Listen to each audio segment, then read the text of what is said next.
Hi, வணக்கம். முருகன். இன்னைக்கு இந்த இன்புட் கிரெடிட் எடுக்கிறோம் இல்லையா, ஜிஎஸ்டியில் இன்புட் கிரெடிட் எடுக்கிறோம். ஒவ்வொரு மந்த்தும் நமக்கு என்ன பர்ச்சேசஸ் பண்ணியிருக்கோமோ அந்த பர்ச்சேஸில் வரதை இன்புட் கிரெடிட் எடுக்கிறோம்.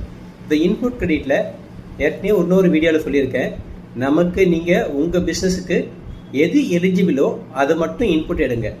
எலிஜிபிள் இல்லாததை நீங்கள் இன்புட் எடுக்கக்கூடாது.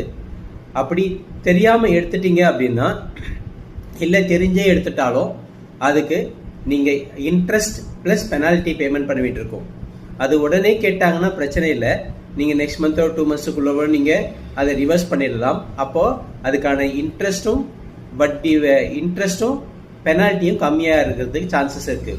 ஒருவேளை அது ஒரு 3 இயர்ஸ் 4 இயர்ஸ் பொறுத்து கேட்கும்போது அது 18%லேருந்து 24% வரையும் இன்ட்ரெஸ்ட் போட்டாங்க அப்படின்னா, நீங்கள் ஒரு உதாரணத்துக்கு ஒரு 10,000 ரூபாய் இன்புட் தெரியாமல் எடுத்திருக்கீங்க அப்படின்னா அதுக்கு 24% interest, 2% per monthly interest value maximum வேலையும் சார்ஜ் பண்ணலாம்.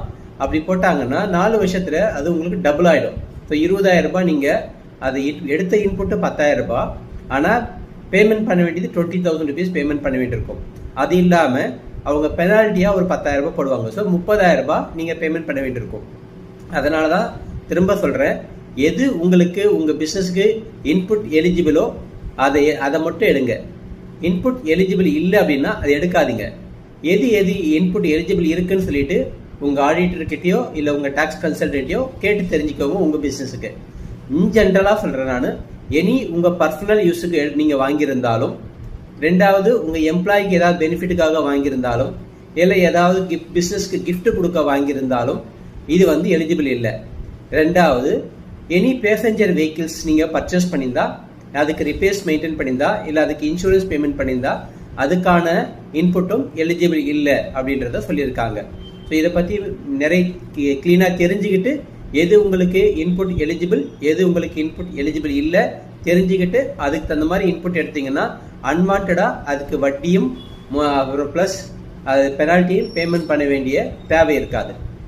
ரெண்டாவது, உங்களுக்கு இன்புட் எலிஜிபிள் இருக்குது, ஒரு பர்ச்சேஸ் இருக்குது, ஆனால் நீங்கள் அதை மிஸ் பண்ணிட்டீங்க, அதை இன்புட் எடுக்காமல் மிஸ் பண்ணிட்டீங்க அப்படின்னாலும் ஆட்டோமேட்டிக்காக அதுக்கும் நீங்கள் டேக்ஸ் பேமெண்ட் பண்ண வேண்டியிருக்கும். ஏன் அப்படின்னா அவங்க என்ன நினைக்கிறாங்கன்னா, ஒரு பெரிய பர்ச்சேஸ் இருக்கலாம், ஒரு 1 லட்ச ரூபாய்க்கு நீங்கள் பர்ச்சேஸ் பண்ணியிருக்கலாம். அப்போது அந்த பர்ச்சேஸ் நீங்கள் காமிக்காமல் விட்டீங்க, அதுக்கு உங்களுக்கு ஒரு 18%, ஒரு 18,000 ரூபாய் 18% டேக்ஸ் இருக்குது அப்படின்னா ஒரு 18,000 ரூபாய் இன்புட் நீங்கள் கிளைம் பண்ணாமல் போயிருக்கலாம், பை மிஸ்டேக் ஒமிட் ஆகிருக்கலாம். ஓகேவா? அந்த மாதிரி கண்டிஷனில் என்ன ஆகுது அப்படின்னா, டிபார்ட்மெண்ட் என்ன பண்ணுறாங்கன்னா, நீங்கள் அந்த 1 லட்ச ரூபாய் பர்ச்சேஸை நீங்கள் மறைச்சிட்டு அதுக்கான அந்த பொருளை நீங்கள் வித்தவுட் பில்ல சேல் பண்ணிட்டு இருப்பீங்க அப்படின்ற அசம்ஷனில் அதுக்கு அந்த 1 லட்ச ரூபாய் ப்ளஸ் ஒரு 30% அப்ராக்சிமேட்டாக அவங்க உங்கள் பிஸ்னஸோட என்ன மார்ஜின்றதை பார்த்துட்டு ஒரு 25 to 30% மார்ஜின் வச்சு அது 1,30,000 ரூபாய் போட்டு அதுக்கு 18% போட்டு அதை அந்த டேக்ஸை பேமெண்ட் பண்ண சொல்லுவாங்க. ப்ளஸ் அதுக்கான இன்ட்ரெஸ்ட், அதுக்கான பெனால்ட்டியை பேமெண்ட் பண்ண சொல்லுவாங்க. ஸோ 2 விஷயம் இங்கே தெளிவாக ஞாபகம் வச்சுக்கணும். உங்களுக்கு இன்புட் எலிஜிபிள் இல்லாத இன்புட்டை எடுக்கக்கூடாது, எலிஜிபிள் இருக்கிற இன்புட்டை விட்டுறக்கூடாது. தெளிவாக தெரிஞ்சுக்கோங்க. ஸோ இதை பற்றி மேலும் விவரங்களுக்கு கண்டிப்பாக நீங்கள் உங்கள் கன்சல்டன்ட்டையும் உங்கள் ஆடிட்டர்கிட்ட தொடர்பு கொள்ளுங்க.